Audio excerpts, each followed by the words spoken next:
తమ సహోదరి సహోదరులారా, ముందుగా పునీత యోధ తద్దయ్య గారి 60 రోజుల ప్రార్థన అంజలిలో 4వ రోజునకు స్వాగతం సుస్వాగతం. నేను యోధ అనే పదానికి ఉన్న ప్రాముఖ్యతను గూర్చి మీ అందరికీ తెలియజేసినప్పుడు ఈ ఇద్దరు యోధాలు చాలా ప్రాముఖ్యత సంపాదించారు అని తెలియపరిచా. నిన్న మొదటి యోధా కోసం తెలుసుకున్న ఈరోజు రెండవ యోధా మకబీయుడైనటువంటి యోధాను గూర్చి తెలుసుకుందాం. రెండవ యోధా చాలా గొప్పవాడు. ఇతడు మతతియాకు జన్మించిన 3వ పుత్రుడు. పౌరుషము గల సూర్యుడు. క్రీస్తు పూర్వం 2వ శతాబ్దంలో ఇతడు యూదుల మత స్వాతంత్రం కోసం జరిపిన పోరాటంలో సాహసవంతముగా పోరాడి శత్రువును ఢీకొన్నాడు. అందువలన ఇతనిని మకాబా అని కూడా అంటారు. దాని యొక్క అర్థం ఏమిటంటే అరమైక్ భాషలో మకాబా అంటే శుద్ధి అని అర్థం. ఎందుకు ఇతన్ని శుద్ధితో పోల్చారంటే ఆ కాలంలో సిరియా మరియు యోధా రాజ్యాలు చాలా బలముగా ఉండేవి. ఎంత బలముగా అంటే ఎవరు ఆ రాజ్యాలను కూలగొట్టలేని విధముగా, ఎవరు ఆ రాజ్యాలను ఛేదించలేని విధముగా ఉంటూ ఉండేవారు. అటువంటి గట్టి దృఢమైన బలమైన రాజ్యాలను ఈయన అవలీలగా తన యొక్క బలము చేత తన యొక్క విశ్వాసం చేత బద్దలు కొట్టాడు. కాబట్టి ఇతనికి మకాబా అనే బిరుదును వారు ఇవ్వబడింది.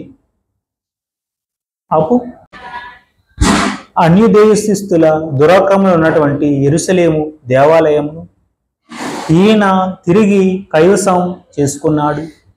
అప్పటికే అన్యుల పాలన కింద ఉండడం వల్ల ఈ యొక్క యెరూషలేము దేవాలయం పాడుబడి అమంగళమై ద్వారాలు తగులబడి యాజకుల నివాసాలు కూలిపోయి దేవాలయపు ఆవరణంలో పిచ్చి మొక్కలు మొలిసి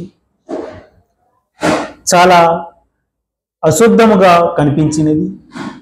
ఆ యొక్క దేవాలయ ప్రాంగణాన్ని దేవాలయాన్ని ఈయన శుద్ధి చేసి మరలా దేవాలయాన్ని పునఃప్రతిష్ఠ చేశాడు.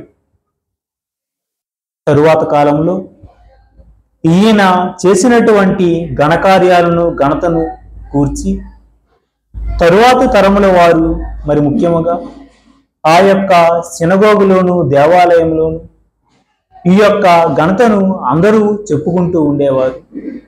అదేవిధంగా యోధా తరములో ఉన్నటువంటి వారు కూడా తాతల నుండి తల్లిదండ్రులకు, తల్లిదండ్రుల నుండి పిల్లలకు, పిల్లల నుండి యోధా గారికి ఇదే విధముగా అతని పూర్వీకులైనటువంటి వీరు ఇరువురి సాహసాలను కూడా వారు తెలుసుకుంటూ ఉండేవారు. ఈ ఇద్దరిని కూడా చూసినటువంటి ఈ ఇద్దరి కోసం తెలుసుకున్నటువంటి పునీత యోధా తద్దయ్య గారు ఎలా అయినా సరే వారి వలె పేరు ప్రఖ్యాతులు సంపాదించుకోవాలి, వారి వలె జీవించాలి అని తలంచి వారిని ప్రేరణగా తీసుకుని జీవించడం ఆరంభించాడు. అందువలననే యేసు ప్రభు వారు పిలిచిన వెంటనే ఆయన శిష్యుడిగా ఉండి ఆయనకు ఎటువంటి కష్టం వచ్చినప్పటికీ కూడా దానిని ధైర్యంగా ఎదుర్కొన్నాడు. అంటే ఈయన చిన్నతనంలో విన్నటువంటి ఈ యొక్క సాహస వీరుల కాదలే దానికి ప్రేరణ. ఈ చిన్న వాక్యాన్ని దేవుడు దీవించి పునీత యోధా తద్దయ్య గారు మిమ్మందరినీ ఆశీర్వదించునుగాక. ఆమేన్.